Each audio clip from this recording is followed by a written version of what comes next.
প্রিয় দর্শক, খালি পেটে ব্যায়াম ফ্যাট বার্ন নাকি শরীর বার্ন কোনটি? এটি খুবই একটা গুরুত্বপূর্ণ।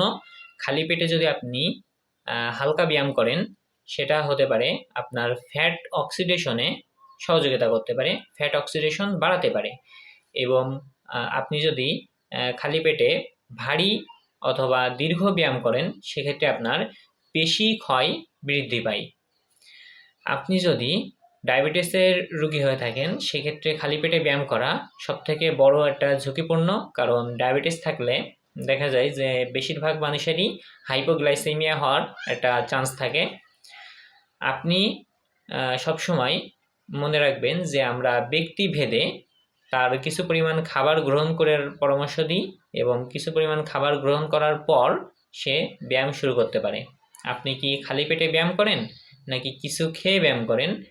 অবশ্যই আমাদেরকে কমেন্টে জানাবেন। আজকে ভিডিও এই পর্যন্তই। সকলে সুস্থ থাকবেন, ভালো থাকবেন। আল্লাহ হাফেজ।